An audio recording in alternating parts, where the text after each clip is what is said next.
Have you ever seen a child react like this Hey, no, give me the iPad. after a phone or tablet was taken away from them? What? What's gonna happen? What's gonna happen? Because we just investigated this trend. Oh, not right now. Mama, I'll bring the iPad back later, okay? And the results are disturbing. Netfam, if this reminds you of a kid in your life right now, you definitely cannot skip this video. And the data I'm about to share with you is essential for anyone living in today's time. He's just always in his own world. He really quiet for real unless he know you. This is the dark future of iPad kids, also known as the Generation Alpha. Apparently, this 8th grade kid cannot spell a single word correctly on this list. We're talking about anyone in your family who is 13 years old or younger right now. Kids who were born at the same time as the iPad in 2010. Kids who at 8 years old already had their first phone. And they're the only humans in the history of the world to have grown up with a gadget as a babysitter. Mama, I'll bring it back, okay? I mean, some of these kids haven't even experienced what it's like to get dirty and play outside with neighbors. They literally cannot comprehend a life without social media. And sadly, their parents have chosen the easy way out, using the iPad to shut them up. And don't get me wrong, I can kind of understand you. Many of you parents are just tired. That's why you do this.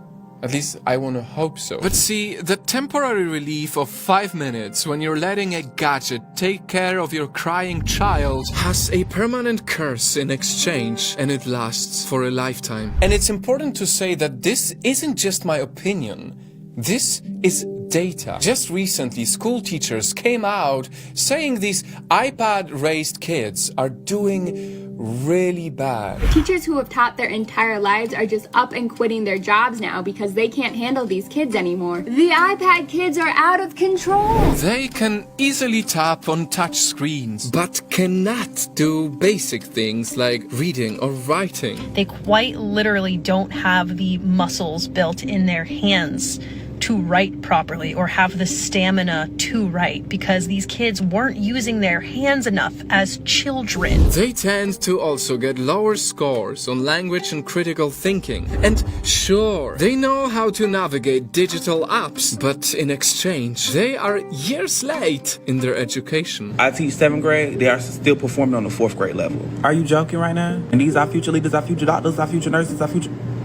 Please. And because many of them were pretty much raised by an emotionless gadget that doesn't care about them, they're growing up to be, well, the same way. Having to teach and work with you guys as children has been the most traumatic experience of my life. They don't respect any authority. You ask them, can you stand in your designated spot? They're telling you no and shut up. They're throwing things at each other. For more data, if your child is getting more than 2 hours of screen time daily, a long-term study has showed that they are likely to have emotional, social, and attention problems. Kids cannot read. They cannot write. They are ill-mannered. Since looking at the screen for a long time limits children's ability to read faces, they get a harder time learning social skills and even empathy. Which leads to kids who might act like this.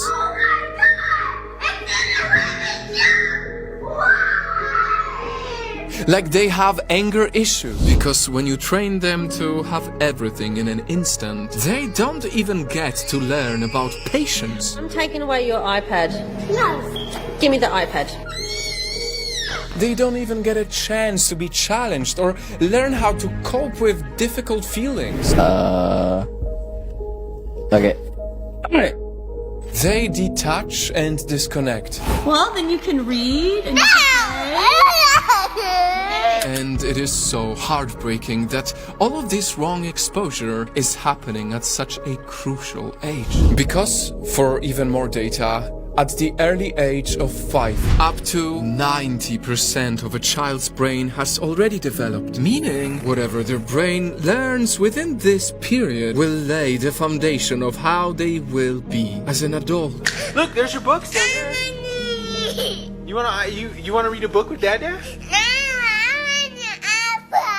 You want an iPad? And guys, the reason why this is so urgent is because when it's too late to catch up on all these things because your child or your sibling or whoever was too busy only watching the screen, scientifically, it might be too late to revive them later on in their life. But I take a closer look and she's playing a YouTube short and the mom looks pissed, like she is totally out of it. Only time will tell how bad it could get. But given the alarming data in 2017 that nearly 80% of children have access to a tablet and that 1 out of 4 preschool-age kids has a digital device, we might be raising an entire generation of future adults who will not know how to innovate because they rarely played with toys that sparked their imagination. They probably have no imagination because their brain hasn't actually been forced to come up with any original thought. Who are more short-sighted than ever, ironically more connected but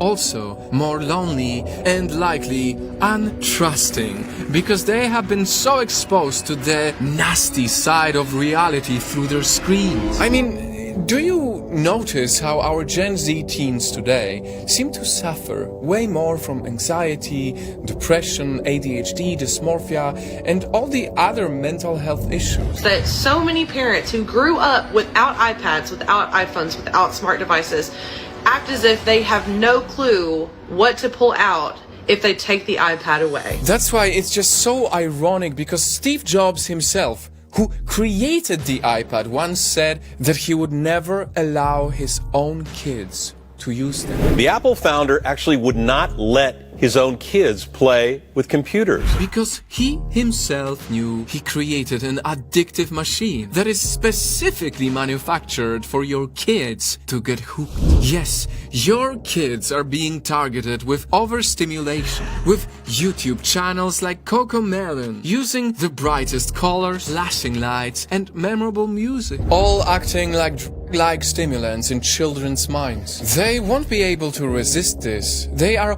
almost hypnotized by it. And soon, like junkies who need to get their next fix, everything else to them in the real world will pale in comparison. But won't even watch the hockey game because they're too busy playing a game of hockey on the iPad instead of watching the hockey in real life. Because now that they are raised by the algorithms, they are bored by reality. Until the online world they always watch starts to blend with their real life, and they find it difficult to see the difference between both. I mean, let's be honest, I'm sure you've noticed how some kids these days already speak and act like they are in videos. And perhaps the most disturbing thing is not just what they watch, but who is watching them. If you don't guard your child enough, they can encounter evil channels on YouTube or TikTok that fool kids with twisted versions of cartoons. On the left of the screen, there's the real episode of Peppa Pig, and on the right,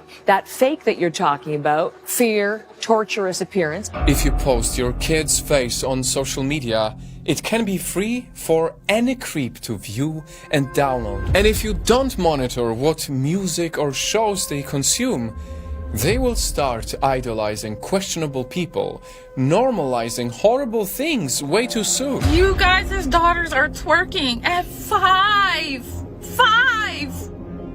Where's the parenting? But, Nightfam, hearing all of these concerning things, is the problem really with the iPad, or is the problem with the parenting? This will be her first iPad, but she had 3 tablets. Currently on the 3rd one right now, because the other 2 broke. But yeah, moms, what do you all think? I might get it for her either way. Because while these future problems are very real, it's also true that these gadgets do help the kids be smarter too. After all, the iPad is only just a tool. It's all about making sure you use the tool and not let the tool use you. Finally, how can you save your kid from this dark future? It's simple.